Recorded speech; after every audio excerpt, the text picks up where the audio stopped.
This is the Wheel of Time Spoilers podcast. Your hosts are Seth Jacobson and Patrick Heiler.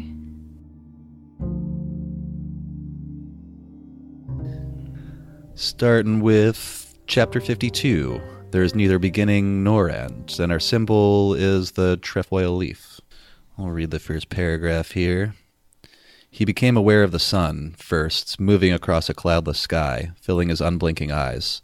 It seemed to go by fits and starts, standing still for days, then darting ahead in a streak of light, jerking toward the far horizon. Day falling with it. Light. That should mean something. Thought was a new thing. I can think. I means me. Pain came next. The memory of raging fever, the bruises where shaking chills had thrown him around like a rag doll, and a stink, a greasy burn smell filling his nostrils and his head. So I see this as the after effects of him channeling. I wanted to ask about that because I think I was wondering if that was what was happening. Is this the moment where it lines up? Yes. So this is the moment where, the channeling sickness happens pretty much instantaneously with the channeling. Yeah. And then he never really experiences it again. But a time, as Moiraine has said, a timer has started. And if he doesn't learn to control his powers, he's going to die. Has a chance of dying the horrible death of a wilder. Yeah. But yeah, the fact that the time is jumping around, he seems to be lying there, not really aware of time passing. Go really slow, then really fast is what it seems like. And he's got this raging fever for a brief period of time, and then it goes away. He's bruised himself where shaking chills has thrown him around like a rag doll. Like that's basically he's experiencing this just incredible shaking vibration where he's actually banged himself against the ground so bad he's bruised. Yeah. And after he realizes he's laying in the greasy ashes of Aginor, he pukes. Right. But I feel like that has less to do with laying in the greasy ashes of Aginor than just being really sick and disoriented. A bit of both. But yeah, I definitely read that and had to think. I was like, what is going on with that jerky sun? Is he just experiencing exhaustion? And then I was like, oh, channeling sickness. Yeah.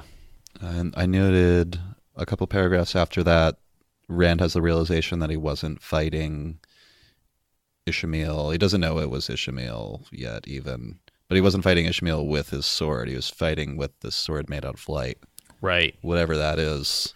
That fire sword that he sort of is able to pull kind of instinctually out of the air. I assume that's a bit of Lewis Theron probably coming through. Some of the early memories. He's channeled enough times now that there's just a little bit of that corruption in his head.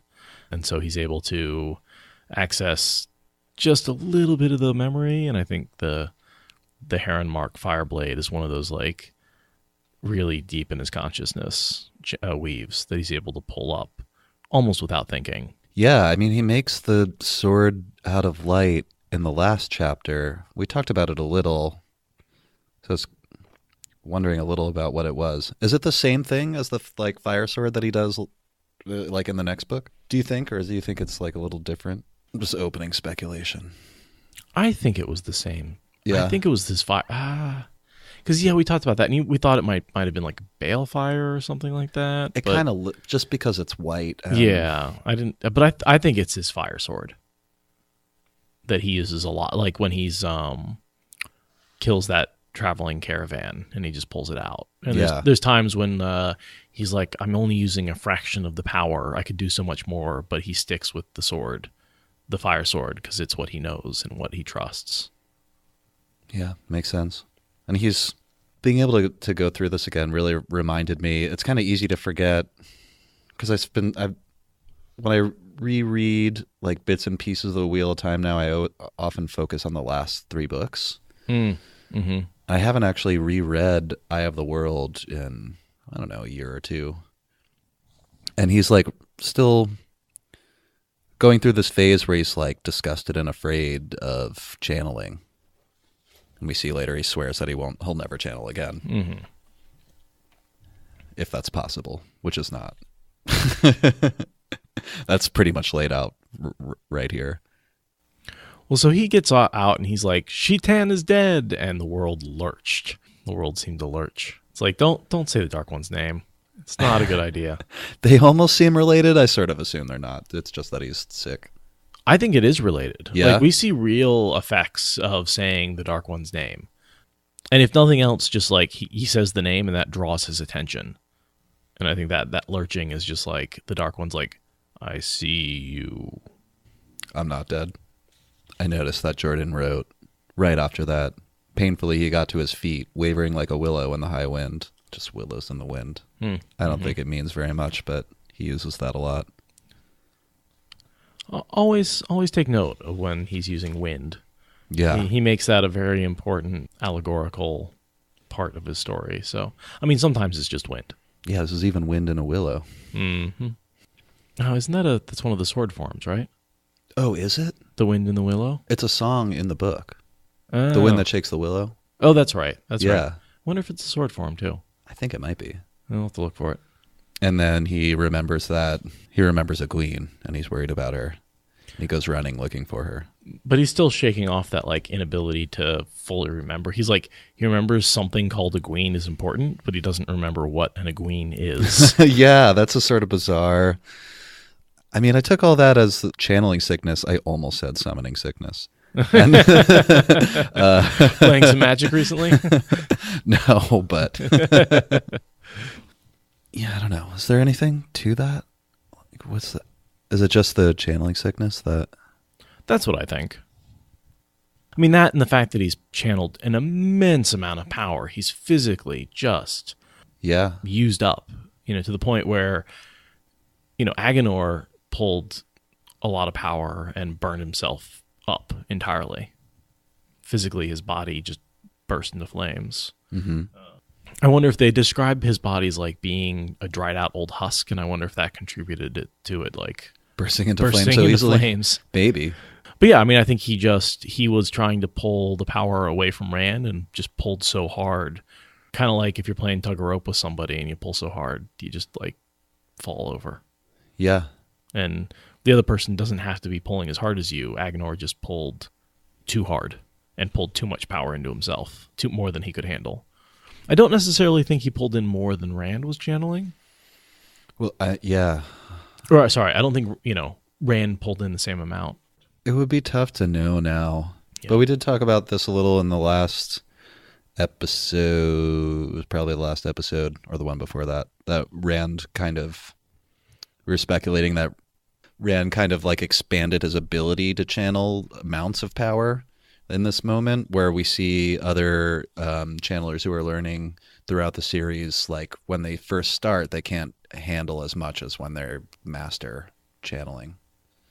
And I think men and women grow in power differently. Men tend to grow in jumps, and women tend to grow in a more linear fashion. Yeah, and whatever he just did is huge. Yeah. With the gateway type thing, more that we talked about in the last episode, but gateway type thing where he goes to Teleran Riyadh and tracks Ishmael, or you thought that maybe Ishmael did that. I thought it was there's a trap. all sorts of weird stuff happening that's kind of difficult to understand. Yeah, see, I want to go back and like almost redo that whole chapter over again. There's just, the one before this? Yeah, there's just so much in that battle scene between Agenor and Ishmael. And there's a lot going on, but it's tough to figure out. And a bunch of things, well, at least that one thing we never see again. The stairway to Teleran Riyadh. Yeah. Which, well, I speculated was something like skimming. Yeah. Except he's walking instead of riding something. He finds Egwene. She's fine. Goes through that process with Nynaeve and Moiraine, like figuring out who they actually are and like making those connections in his head again. He's sort of coming back to himself after not being himself. And presumably almost dying. I didn't realize, though, he explains away the bruises. He's like, yeah, I fell down a cliff. And I was like, when during the fight did he get a bunch of bruises? He didn't. He didn't get the bruises until... Does he fall out of the sky? In the beginning of this chapter where he says the bruises where shaking chills had thrown him around like a rag doll. So those bruises aren't from a fight. They're actually from him basically having a seizure on the ground and bruising himself after all of this happened. Oh, I didn't even catch that, but that does make sense. Yeah, I just reread that. You're totally right. The next thing I have is on the next page. I don't know if you have anything in between this. I mean, there's like the little back and forth with Egwene, Nynaeve, and Moiraine says, this is the first next thing that I have. Let us be thankful no more of the Forsaken were freed. If they had been, we would have seen them. When I read that, I remembered a conversation we had recently about how many of the Forsaken might be out at this point, and eventually coming to the conclusion that it's probably just Agenor, Balthamel, Ishamael. Right. And I think that she's right. When I heard her say that, if any of the other Forsaken were out yet, they would have showed up. Maybe. They probably would have shown up. They may not have been... Why would they go to the Eye? It's not like they were released at the Eye. Yeah, I mean, they would have had to track Matt. Right. So I could see like maybe Lanfear also got released at the same, relatively soon after. Yeah. But I think more evidence is just the fact that just those two were ground by the wheel because they were so close, and none of the others were. So it makes sense that they would have been released sooner than anybody else. With the first... How many seals? Is it just the one seal that's broken at this point? I guess we don't really know. We don't know. I mean, we find more broken. Yeah. We find 2 more broken before we find the first intact one. But we don't know if they're broken already or if they're breaking in the middle of the Great Hunt. And was it... I mean, we'll get there anyway, but was it 2 that they find at the bottom of the Eye? I can't even just remember. One. Just one? Mm-hmm. I thought there was a broken one and a not broken one. Nope. Just a broken one. They don't find a not broken one for a while. Oh, okay. Oh, it's a piece of the seal that Lan breaks the dagger on. Yes. Yeah, it's still Quendiar. It's still unbreakable, even though it's broken. Yeah. Unlike later where they become soft and you can chip them off easily. Oh, I did have one other quote before that. Oh, yeah. Moiraine was saying, I am surprised myself that I held him so long. In the Age of Legends, Agenor was close behind the Kinslayer and Ishamael in power. I think she might be wrong about that. So this I can't remember the power ratings, but... Yeah, I mean, I know they rate him high. But he is a scientist, and he's skilled, and he has the ability to create shadow spawn. But he's kind of crappy in combat. Yeah, I think we may have talked about this before, but Agenor, I think it may be Demandred later that we hear speculating that Agenor was elevated to Forsaken to begin with, or to Chosen to begin with, because he invented shadow spawn. Right. Not because he's any good at like any of the other evil things. He's just kind of the mad scientist. I think also he's up there in, what do you call it, like raw ability in the power, but not so, probably just not with the things that one would need to be a good general or a fighter. Yeah, he's got a lot of raw strength, but it just makes me wonder if maybe this is one of those situations where maybe his power in the Age of Legends was more like political and scientific power, not actual raw power. And Moiraine may be a little wrong here. I'm going to agree with that assessment. But then later we see Dashiva hold, pull in as much power as he can, and he's pretty close to what Rand is holding at his max. Yeah. So, just because you've got a big stick doesn't mean you know how to swing it, is what it boils down to. Yeah. No, for sure. Yeah. The next thing I have is Rand realizing he uses the one power. And Egwene and Nynaeve realize it. And she definitely, draws back from him a little bit. I mean, it's that loathing that they feel. I mean, there's been 3,000 years of any man who can channel going insane and being hunted like an animal and being like the most dangerous thing you can think of. Yeah. And finding out that, your best friend, she pulls away a little bit at first. She does, like physically. And I think it may have possibly the nail in the coffin for their relationship here. I think they've been pulling away from each other a little bit over the course of the journey. And I think right here, she's like unable to overcome her revulsion to him being a channeler. Not consciously, but it's like it always is there. He takes it hard when he notices that. Mm-hmm. Whether or not like she's able to overcome it later, like I feel like he sort of takes it to heart that like she sees him as something dangerous. They don't have a ton of interaction from like this point on. No. No, and that's why I think they really do. Like, this is kind of it for their relationship. Their paths diverge. Yeah. And then I noticed here, I read, the wheel weaves as the wheel wills, Moiraine said. And then I looked at it, no, it says Nynaeve. Did he just put that in there? Yeah, I was like, wait, that's the wrong person. I can't believe Nynaeve pulled that, like, used an Aes Sedai Moiraine saying right there. Yeah. For as much as she hates her, she's already pulling out the Aes Sedai ways and sayings in times of trouble. She's a quick study. And then Moiraine says, what happened? Tell me everything. And so he basically tells her the last chapter. Yeah, and he only tells the women here, Egwene, Nynaeve, Moiraine. Mm-hmm. Nobody else is around. All Lan and the boys are in. They're in the what do we well. call it? Like, yeah, in the well, I guess is what you call it.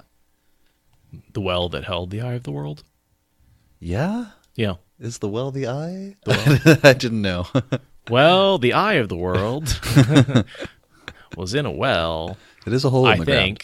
And the next thing I have is a couple paragraph quote from Moiraine that we just have. We've talked about this so much. I don't know if I should even bother reading it because I think we've done it before. I know, but I think now Should that we? we're here, we should read the whole thing because this is super important, and a lot of our assessment of the early chapters Yeah. Comes from what she says right here. Yeah. Rand says, I'll start here. But it wasn't me, he finished. The light pulled me along. It wasn't really me. Does that make any difference? I had suspicions from the first, Moiraine said. Suspicions are not proof, though. And I gave you the token, the coin, and made that bonding. You should have been willing to fall in with whatever I wanted, but you resisted, questioned. That told me something, but not enough. Manetheren blood has always been stubborn, and more so after Aemon died and Eldreen's heart was shattered. Then there was Bella. Bella? He said. Nothing makes any difference, which is a weird thought. Does he mean, like, either way I'm a channeler and so I'm totally screwed? Yeah. I mean, yeah, sort of. Yeah, I think that's what he's saying. The Aes Sedai nodded. At Watch Hill, Bella had no need of me to cleanse her tiredness. Someone had already done it. She could have outrun Mandarb that night. I should have thought of who Bella carried. With Trollocs on our heels, a drag car overhead, and a half-man, the light alone knew where, you must have feared that Egwene would have been left behind. You needed something more than you had ever needed anything before in your life, and you reached out to the one thing that could give it to you, Sidene.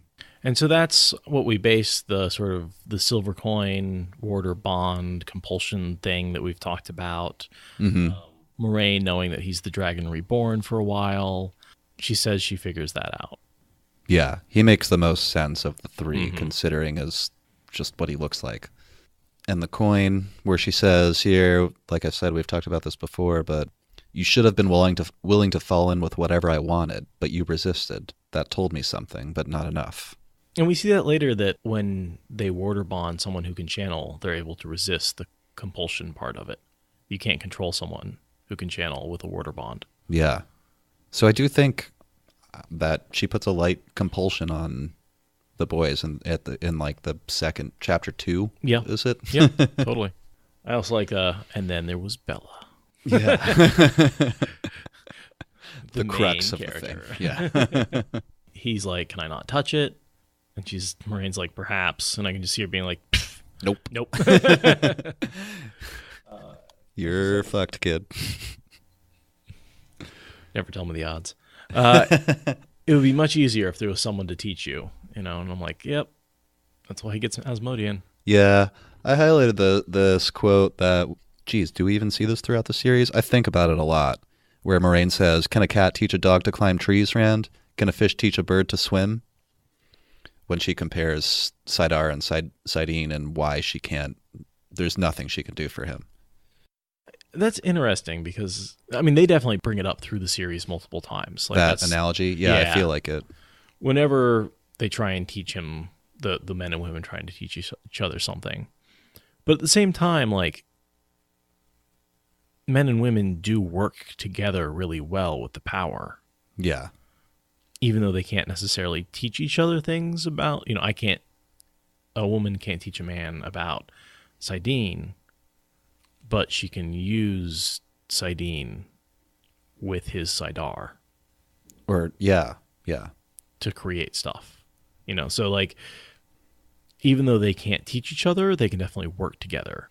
And so, I don't know. I don't have a good, other than to say, like, No, it's a good analogy. The division between men and women and the channeling ability is harmful because the most powerful things need both men and women to get done. Yeah. Reading this makes me wonder also if there hadn't been a taint on Sidene all this time, and even if there weren't available male channelers, if Moiraine had ever worked with Sidene before or with a male channeler in the past, maybe there is something she could teach him, or at least good advice to give, but she really doesn't know anything. Right. All male channelers are dead. Or if she ever had the chance to meet one, he would have died shortly afterward. I don't know that. I mean, I guess she would have had the opportunity at some point. I don't know that she ever participates in the taking of a male channeler. No, I'm just thinking maybe being in the tower. She's not in the tower much either. True. So this is where we find out that Lan took the rest of the group down into the Crystal Cavern. Mm-hmm. So what do they call it? They don't call it a well. They call it a... Cavern. Oh, here, Nynaeve says, the eye is gone, but there's something in the middle of the pool, a crystal column and steps to reach it. So there's like a stairway. I sort of think of it as like a column in the iris of the eye. Yeah, that's what I'm, like a spiral staircase that stands alone. That's what I'm thinking of. Do you think the staircase goes down the column, or do you think they're just stairs out to it? I always assumed that everything was at the bottom of this well. No, I think you're right. But there's something in the middle of the pool, a crystal column, and steps to reach it. I was coming to a realization right now, but it doesn't really play in very much, but to the rest of the series. But I just always imagined it was like steps, like a spiral staircase in the center, and they go down to the bottom of this thing, and there's stuff down there. But it's not. It's like a column that is a platform. Mm-hmm. And then the stairs out to it, and then I imagine that the chest was just sitting in the center of it. Yeah. Of the column. Sort of like a column in the middle of the... Right. Sort of Indiana Jones style, where there's that golden idol. Yeah. That he swaps out for the bag of sand. Just like that. Yeah. Here Moiraine has a quote saying, "There was a vast amount of one power in the eye. Even in the Age of Legends, few could have channeled so much unaided without being destroyed. Very few." And I think when she's saying very few, she's saying the Dragon Reborn. Yeah. Because as we see, Agenor, who is one of the most powerful channelers, is unable to channel it without being burned to a crisp. But Rand managed. Maybe Ishmael and the Dragon Reborn might be the only two. Yeah, probably. I can't remember all the power ratings. Yeah. I went through it a while back and looked at them, but Ishmael's at the top. Of the Forsaken. Yeah, I'm pretty sure. But I think Rand's above him. Yeah. Yeah. At least by a hair. Yeah. And there's like a cluster at the top there. Right. Rand asks, "Why aren't you taking me to Tar Valon to get gentled?" And she does her usual, like... Yeah. She doesn't say, "Because you're the Dragon Reborn." She says, "You're Ta'Veren. Perhaps the pattern has not finished with you yet." And once again, she just dodges the question, but instead of saying "You're the Dragon Reborn," she says, "You're Ta'Veren." And she does that a couple of times when he asks, and the obvious answer is, "You're the Dragon Reborn." Yeah. Rand comes to that conclusion himself. This is one of those moments where I kind of wish Moiraine would just let him in on it. Be like, "No, I'm not going to take you to the tower. I'm not going to gentle you because I think you're the Dragon Reborn. And I'm taking a crazy risk. Like, if anyone found out that I'm not bringing you to the tower, it's also my ass. So we're friends. Like, you go down, I go down. Like, there's no from here on out, buddy." I think that he is not ready to accept that he's the Dragon Reborn. That's, yeah. And so... definitely true. If she says you are the Dragon Reborn, he's going to think, especially with after what Baalzamon told him, that she's trying to set him up as a false dragon. Yeah, and he references that in the next paragraph. Perhaps the pattern has not finished with you. Rand sat up straight. In the dreams, Baalzamon said Tarvalin and the Emerald Seat would try to use me. He named names, and I remember them now. And he lists off a bunch of them. The last was the hardest of all to say, which was Logain. Nynaeve went pale and Egwene gasped, but he pressed on angrily. Every one a false dragon. Don't try to deny it. And Moiraine's response is, a tool made for a purpose is not demeaned by it being used for that purpose. What an answer. It's not saying I'm not going to use you as a false dragon. Yeah. The trick is he's just not a false dragon, and he's not willing to accept that. He's not willing to accept that he's the dragon, and so then the only possible reason for her to be doing all of this must be because she wants him as a false dragon. Yeah. But, I mean, she does go on to say, but a man who believes the Father of Lives demeans himself. You say you will not be used, and then you let the Dark One set your path like a hound sent after a rabbit by his master. She's just pointing out the kind of, like, you don't have to believe me, but, like, are you going to believe the Dark One above me? Like, does that make sense either? Right. He lies. He's got the name Father of Lies. Don't believe him. He's telling you select facts to make you think that I'm setting you up as a false dragon in order to set your path away from me. So don't let the Dark One set your path by telling lies. She's basically like, yeah, I might be manipulating you, but you know who definitely is? The Father of Lies. I don't know that Rand's picking up on any of that yet, but... And then the rest of the group returns. I just have a little bit here. I noticed that Rand notes Perrin's eyes and says that they're all yellow now, as if they weren't totally yellow before. I noticed that. Which I'm taking that as the fact there, that like this was maybe kind of the moment for Perrin too, where this is like the end of his beginning. Does that make sense? Right. The full conversion to being a wolf brother. Yeah. Because it seems like in times of action and stress, his eyes change color. And so we just saw him fighting his way through the Blight. Yeah. Encountering the Forsaken. So I can see that perhaps that stress finished the conversion. Maybe he went full wolf brother when he was fighting. Yeah, I like that interpretation. Good to see you alive, sheepherder, Lan said gruffly. I see you hung onto your sword. Maybe you'll learn to use it now. Rand felt a sudden burst of affection for the warder. Lan knew, but on the surface at least, nothing had changed. Lan knew that he was a channeler. He thought that perhaps, for Lan, nothing had changed inside either. Yeah, I mean, he's just had the girl he, has been promised to his whole life sort of flinch at him being a channeler, as if he's something dirty and filthy. And this man that he's been looking up to, who's been training him, is just like, yep. Treats him no differently than before. That's the bro code right there. Oh, you're a channeler that may go insane? It's all good. Whatever. Let's have a beer. Learn to use that sword. I'll, give him a little ribbing, like, hey, maybe you'll actually learn to use that damn thing. Yeah, same old Lan, which totally. Is refreshing. I think that he of everyone, Lan is the one that hasn't changed or treated him in any different. Maybe the one he trusts the most too. Sure. Well, and Lan's one of the few, obviously the only one who knows besides the women. Yeah. And the next thing I have is first they take a look at the seal or pieces of seals. Is it 2 pieces? I noticed the Ogier said the warder is the only one of these that cares much at all for books, and he won't talk. I just had a thought of like, Lan, on top of being everything else, is a reader. Yeah. He's actually fairly well read.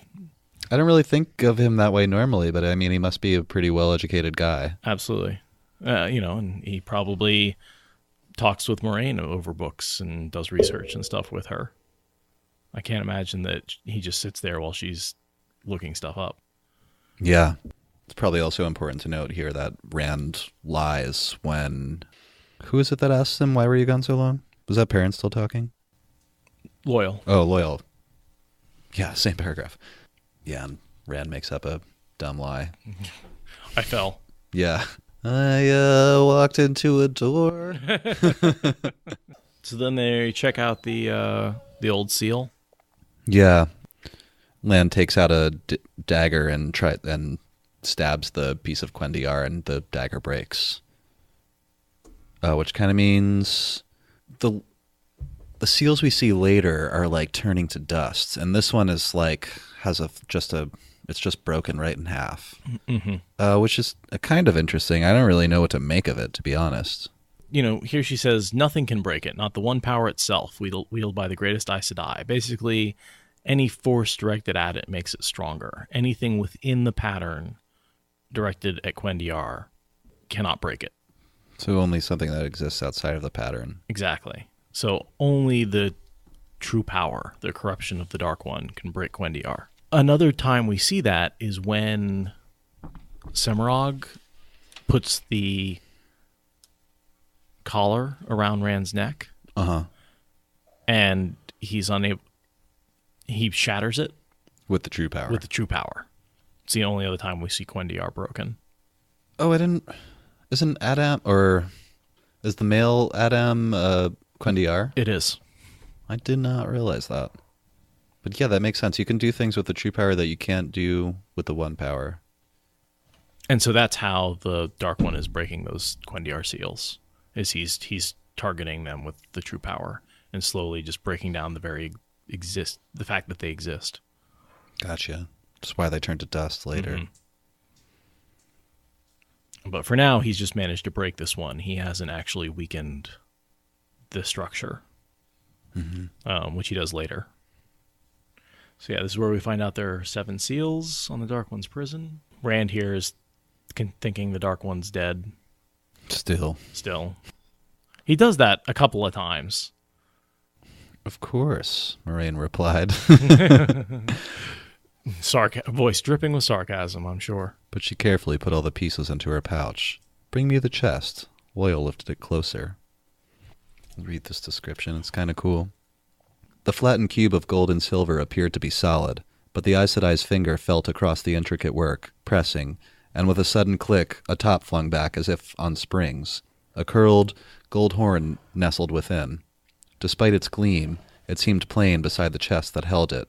The only markings were a line of silver script inlaid around the mouth of the bell.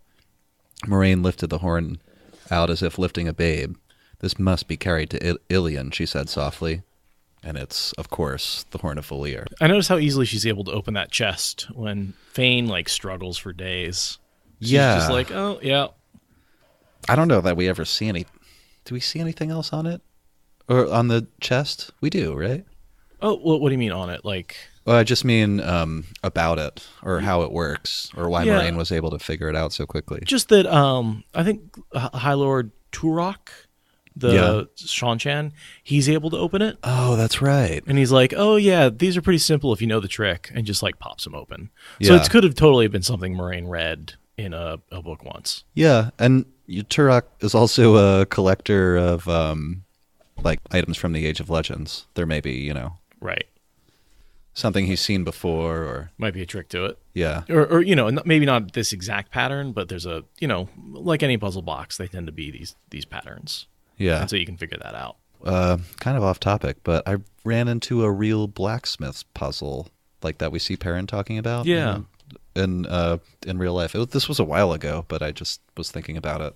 Actually made by a blacksmith, or one of the little metal toys that Oh, probably not. I'm sure it's stamped steel or something. Okay. I was at a small gathering, and the people were passing it around trying to fix it. It's 3 hoops essentially, except they're irregularly shaped, and they're all interlocked in something you can barely move, and you have to you have to take the 3 rings apart. Those are always fun. Yeah, I like playing with those. Someone eventually got it. It wasn't me. And then the hard part is always putting them back together. Yeah. I don't know if that happened. Everybody flips when they realize it's the Horn of Valere. And the next thing that I have that I noted that I kind of wanted to talk about was when Moiraine says, I begin to wonder, Moiraine said, the eye of the world was made against the greatest need the world would ever face. But was it made for the use to which we put it, or to guard these things? We've talked about this a little bit before. Like, why is it there? What was the intent? What was the need? And that is one option. Is it there just to guard? Is it basically a stasis field for these objects? Was it there to destroy the Trolloc Horde? Was it there to protect Rand and let him fight Ishamael? Was it there to kill Agenor? Was it there to make Rand more powerful channeler? Was it there for some combination of all of them? Yeah, was it meant for the rebirth of Lews Therin? Was it meant to be a weapon that he would use? I mean, right. I think so. Or was it just there was a prophecy that it would be needed, and so they just did it? I mean, 100 talented Aes Sedai from the Age of Legends sacrificed their lives knowingly to make this thing. So, I mean, we never get in the heads of the people who make it, so there's no real way to find out. And the third thing, a long white banner spread out, lifting on the air. Rand could only stare. The whole thing seemed of a piece, neither woven, nor dyed, nor painted. A figure like a serpent, scaled in scarlet and gold, ran the entire length, but it had scaled legs and feet, with 5 long golden claws on each. And the description goes on, but we all know what this is. The Banner of the Dragon. Yeah. Which that creature is never actually referred to as a dragon. Oh, really? Yeah. Just Rand is the dragon. Rand is the dragon, and that is his banner. Oh, right. That's right. I never thought of that before, but doesn't Rand just describe it as the creature on the banner? Yeah. Like throughout the entire series. It's the creature on the dragon banner. It's never the dragon. He is the dragon. The creature on the dragon's banner. Exactly. Yeah. Exactly. I never put that together before. That's interesting. The banner of the Lord of the Morning. Although apparently the creatures, Enigma was saying the creatures on his arm are called dragons, and they're basically really? the same thing. So when he goes to the doorway, it's the dragons on his arm, and it looks exactly like the creature on the dragon banner. Gotcha. He doesn't have a concept of a dragon as a fire-breathing lizard creature. That's not what they think of when you say dragon. When you say dragon, they think Lews Therin Telamon. I'm nodding. There are no dragons in this series. The tattoos are an interesting thing. I was thinking about them a little while I was reading this chapter. I don't have anything in particular to say, but just going through the Karakarn sequence and getting the dragon tattoos, or if we call them tattoos, I don't know. Tattoos, what all that better. means and why. But this is more stuff that we can't even really speculate on. Like, why? Why does he need tattoos? You know? Well, it's clearly something that ter'angreal marks them. Yeah. Why it chooses that mark and why he gets 2 of them as opposed to 1, I don't know. People of the dragon. So with the Green Man gone, the Blight's coming into the space, invading his valley. His power held it. Even if he didn't create the valley, his power is definitely what held it together. No, I'm sorry, I just missed that. The valleys, the Blight is sort of coming down into the Green Man's valley. Oh, yeah. I wonder if losing the Eye of the World, if it was losing the Green Man or losing the Eye of the World that's causing that. I don't know if this is kind of Rand's thought or the narration, but the last sentence of the paragraph is the Green Man had held back the Blight, but already the Blight was killing what he had made. I don't know if that really gives us a lot of Yeah, I mean, clues. that's what Rand's thinking, certainly. Yeah. And that's probably the truth. But, we lost the Eye of the World at the same time. And we do know the Green Man doesn't have total control over the valley. Yeah, he's not that powerful, but he is powerful. I don't know. But it definitely starts falling apart now that the Green Man's not there. Sure. Or dead. I would say it's almost like in the supervillain movies when you kill the villain and his castle starts falling apart around your head. Yeah. Except in this case, the good guy died. And his castle is falling apart. And his castle is falling apart. And the next thing I have is just like a line in the last paragraph. Yep. It is done, isn't it? He asked Moiraine. It's finished. The Aes Sedai turned her head on its pillow of cloaks. Her eyes seemed as deep as the eye of the world. We have done what we came here to do. From here, you may live your life as the pattern weaves. Eat, then sleep, Rand al'Thor. Sleep, and dream of home. Love it.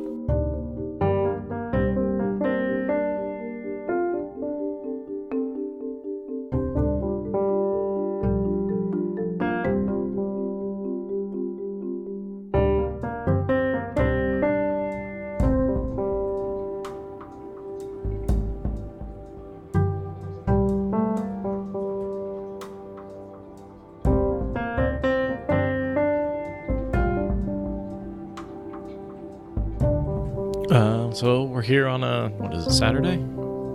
Sunday. Sunday. Because we did not record our normal Thursday time. Because Brandon Sanderson was in Portland, Oregon. That's right, yeah. Our typical, when we're typically are recording. Because he's promoting Oathbringer, so that came out on Tuesday. And on Thursday, which was the day we usually record, he actually hit Portland, which was kind of awesome. I guess he did, he was in Utah, and then I want to say San Diego, and then San Francisco, and then up here in Portland. And then next he went to Houston. Skip over Seattle? Yeah, I met a bunch of people who came down from Seattle. Huh. So I went to the signing. Patrick didn't. Yeah, well, it's an opt-in or opt-out thing, and there's no way I would have missed that. I've got a girlfriend recently. And There's, yeah. I hear you. I hear the excuses. I know. So I hopped in and headed straight down there after work, hoping to buy a copy of Oathbringer and get him to sign it and meet him. So I got a chance to. I showed up about half an hour before the show started. And the guy, not the guy in front of me, but the guy in front of him got the last copy of Oathbringer. Oh. Did you have to wait in line to buy the books? They probably just have... They just ran out. Oh, yeah? They had so many people there. More than 700 people showed up. They just didn't have enough copies of the book. I mean, I believe it. Yeah.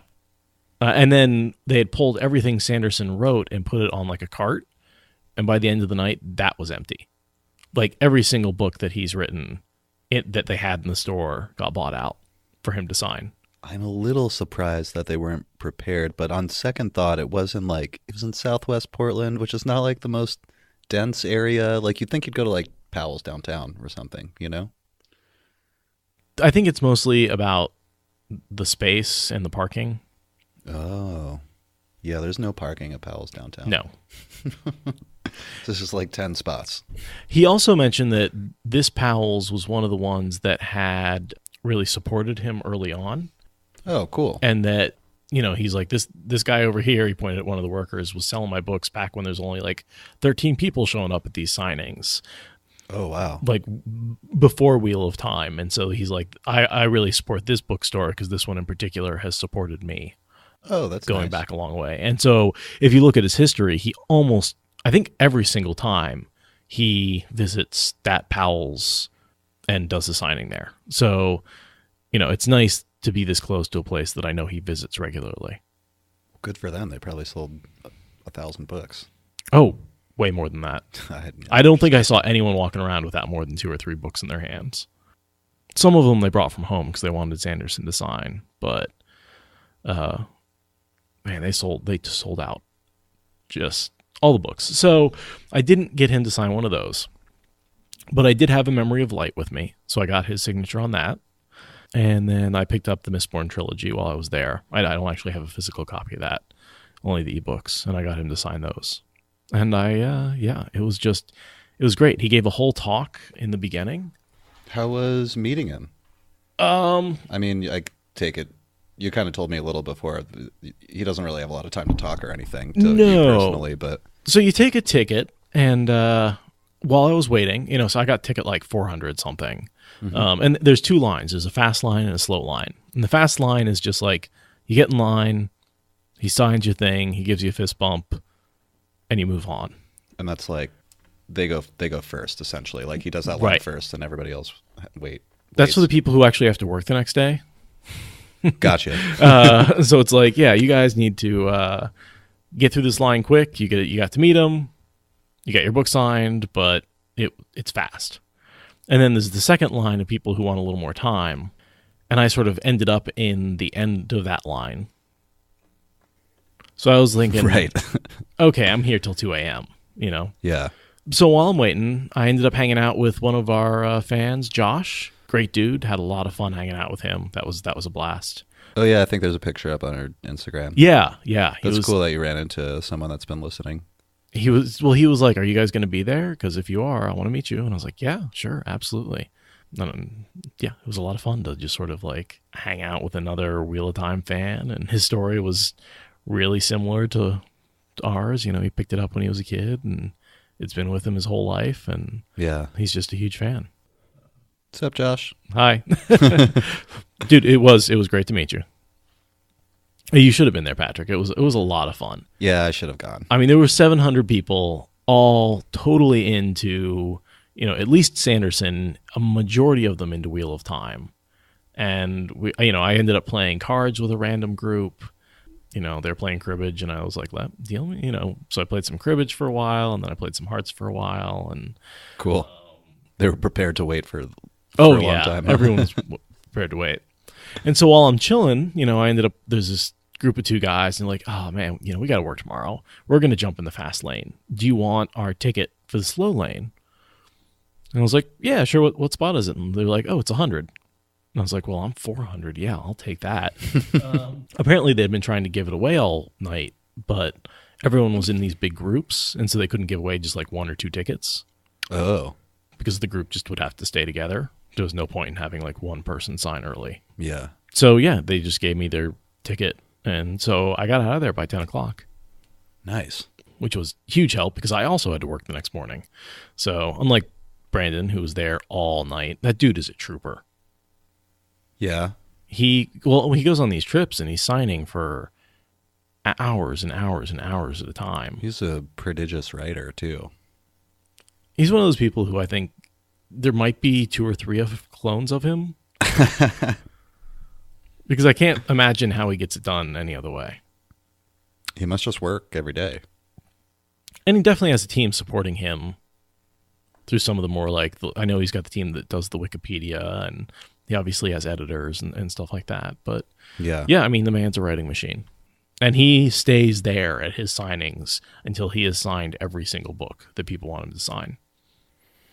And you're not limited to just one, I almost felt bad. Bringing him 3. Yeah, bringing him 3.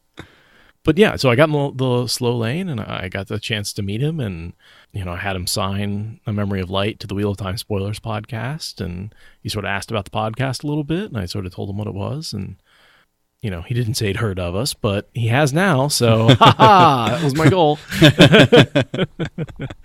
Brandon, if you're listening to this, it was awesome meeting you, and you do a fantastic job. You can come on the show anytime. Anytime. Yeah, the open invitation, Literally, if you want to do it at like 3 o'clock in the morning on a Tuesday, we'll do it. We'll be there. I'll set my alarm. Yeah, I don't care. We'll figure out a way. But it was really cool. He talked a lot in the beginning. He gave like an hour-long speech. Apparently, he named his son. I just wanted to like hit a few of the highlights because it was just a fun little speech. What did he talk about?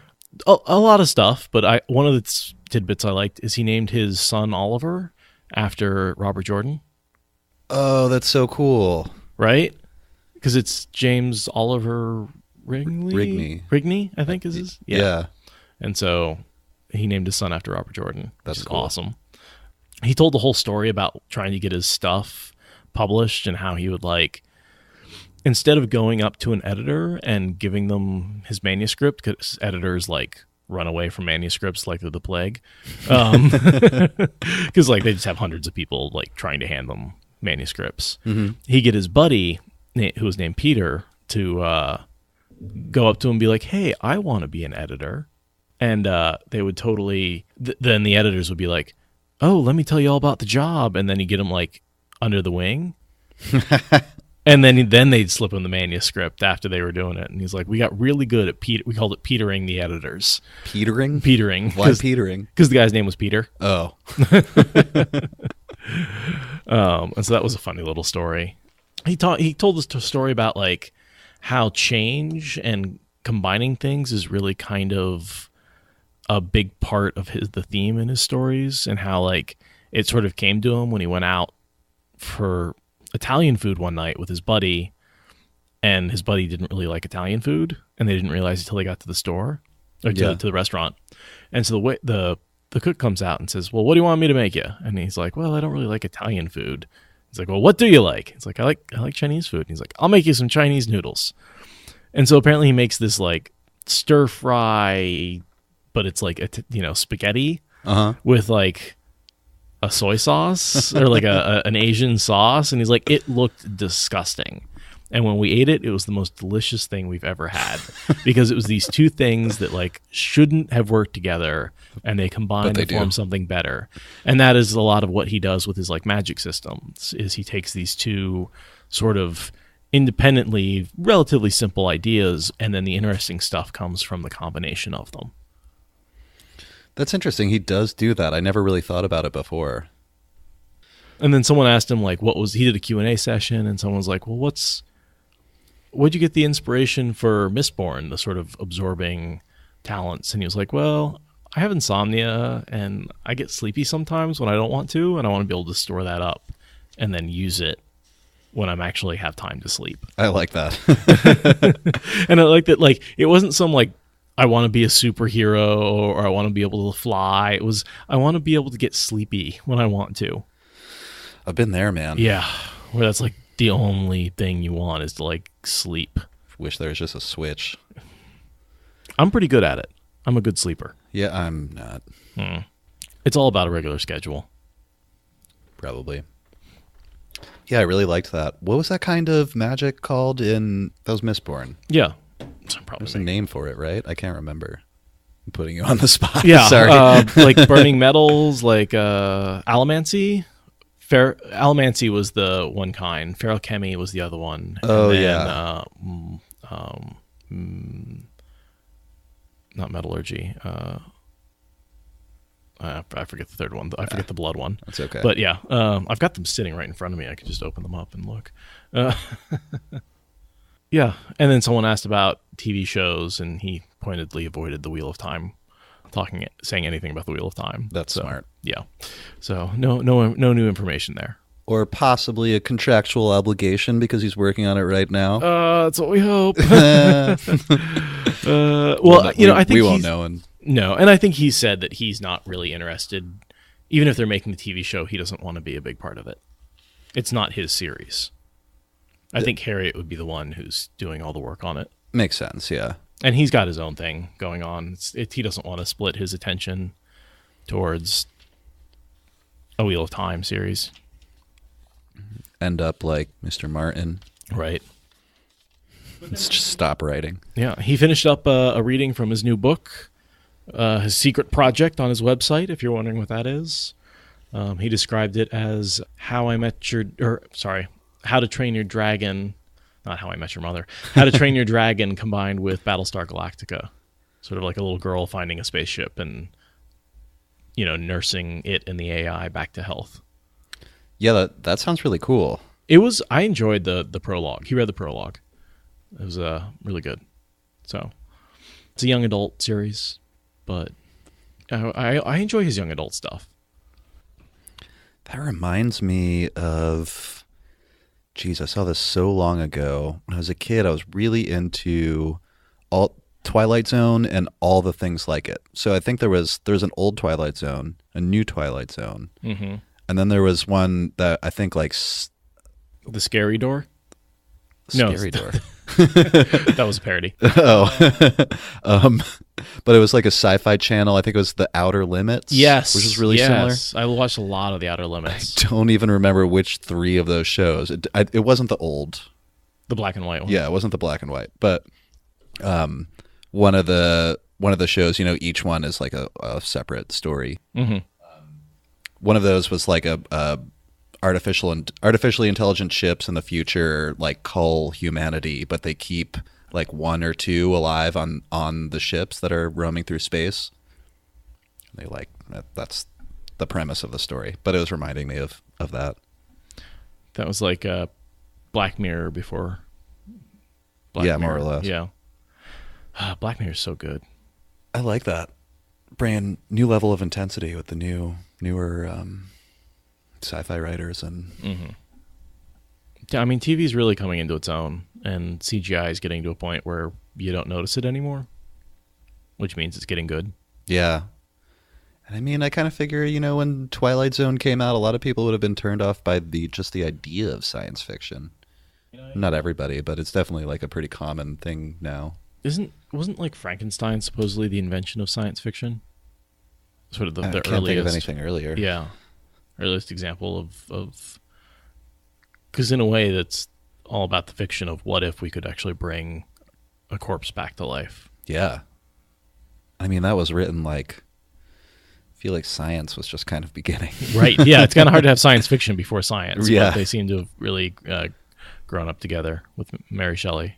All right. Well, that was my experience with Brandon. I came home, got to sleep. I didn't get to sleep for like 3 more hours. I was so juiced. I was on so much adrenaline. Yeah. Even the next morning at work, I was just like talking to my coworker who's read his stuff and just was bouncing off the walls. You said you were pretty nervous to meet him. I was super nervous to meet him. I mean, I'm just, I don't like meeting famous people. It's very nerve-wracking. No, I kind of get it. I feel like I often don't have like I don't get starstruck in where like other people will, but I feel like it's celebrities that I care about. Yeah. Yeah. I mean, if I ran into like Kim Kardashian, I'd be like, who the fuck are you? Yeah. Yeah. But right, like everyone knows who Kim Kardashian is, but meeting Brandon Sanderson is like a way bigger deal. I feel like if I would avoid meeting Kim Kardashian. Like, oh, she's here? Let's, I know a pub down the street. Let's go there. I mean, because like, if it's someone you like, you're like, thank you, I'm a fan, I like your stuff.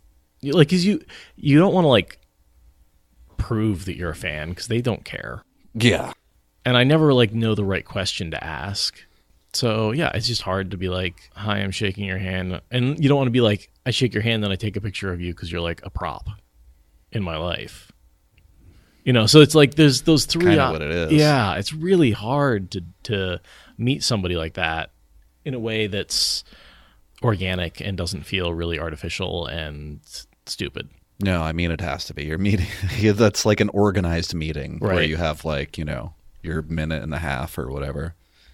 And then I was just, I was sweating bullets. I was literally like just sweating my ass off. And I don't, Then you're thinking about like, oh God, I'm sweaty. Oh, that's really awkward. Oh no, I'm awkward. Oh God, now I'm sweating more. It's all right. I'm sure Brandon Sanderson is an awkward nerd also. Oh yeah, and I'm sure he spent his night shaking hands with awkward nerds. So, yeah. Like, You're probably not the most awkward nerd. Probably not. But it took me a good 10 seconds to go from stammering to coherent words. Gotcha. Yeah. It was definitely that point where I was like, thank you. Corrections and patrons? Yeah. Oh, anything good this week? Kelsey asked if I plugged the podcast. I did. Well, I got him to sign the book to the podcast, and he asked about it when he signed. So, I sort of slipped that one in there. And I did mention that we were doing a Legendarium crossover at some point, and he knows the Legendarium, so that actually got him to he perked up and was like, ooh, oh, the Legendarium, and kind of looked right at me. I think it's safe to assume he is really into it now and listened to it on his whole flight down to Austin. Yeah, I think that's absolutely the case. That's what Brandon he's doing. Sanderson is definitely a huge fan.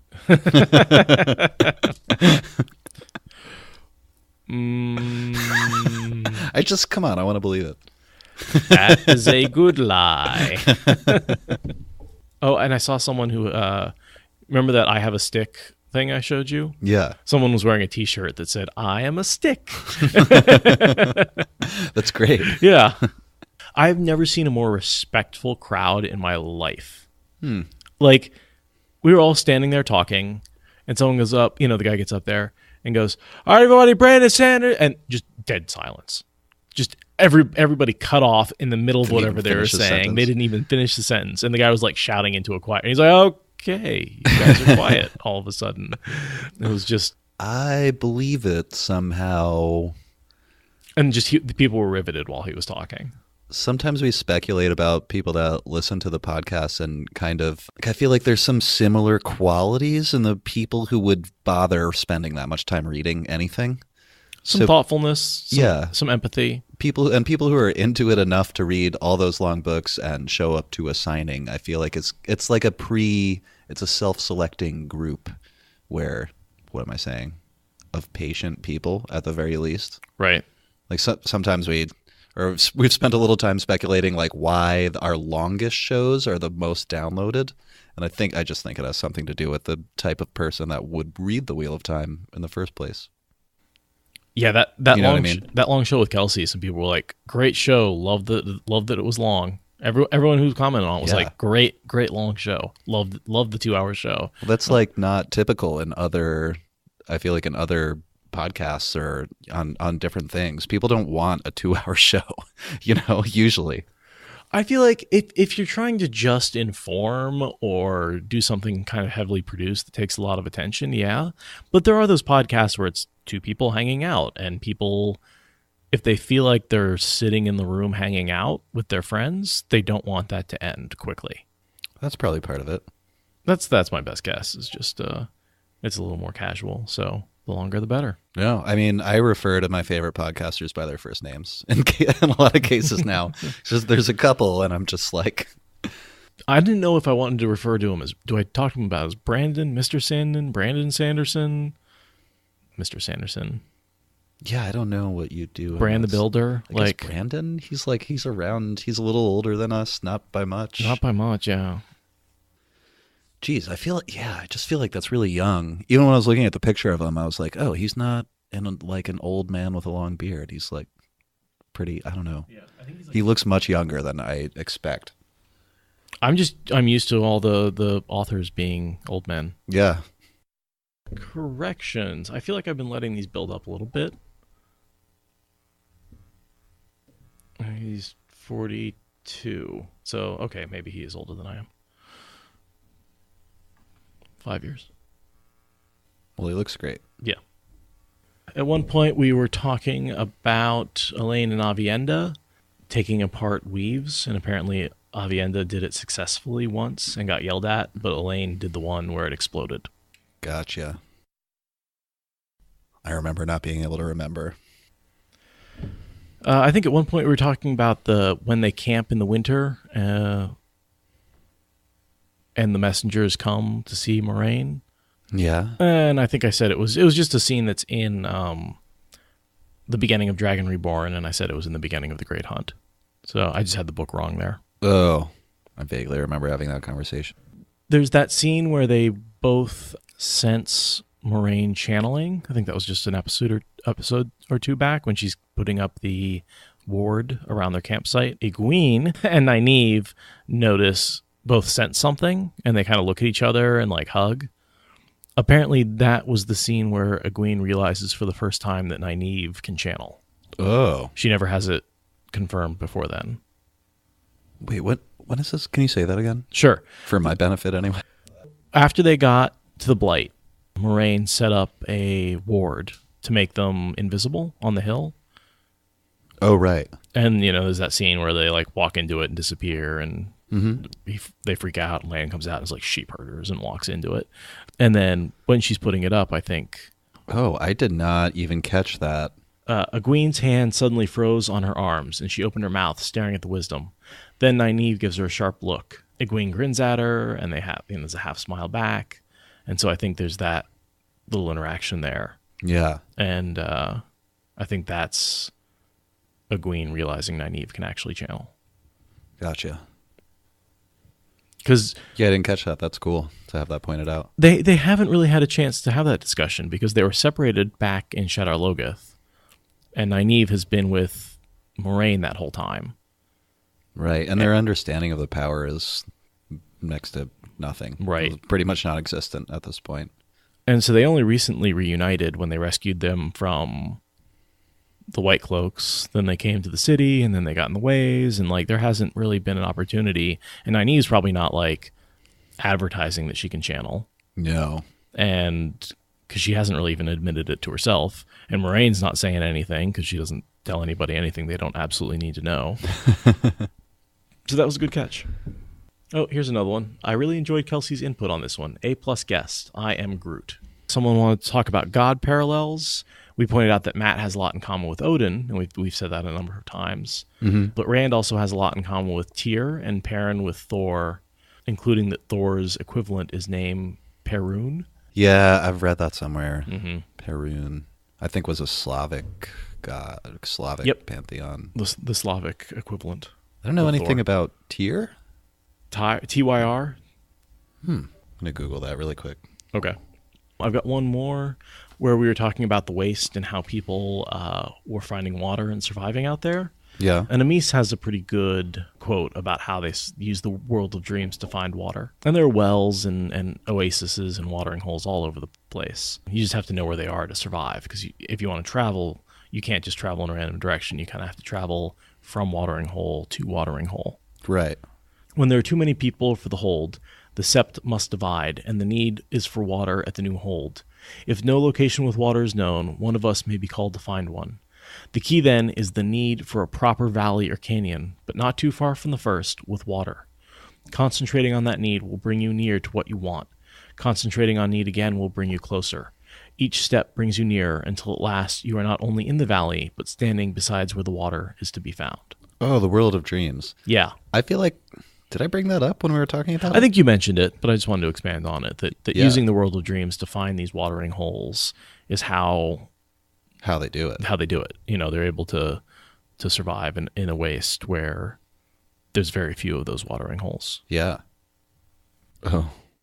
Tyr is a Germanic god associated with law and heroic glory in Norse mythology, portrayed as one-handed.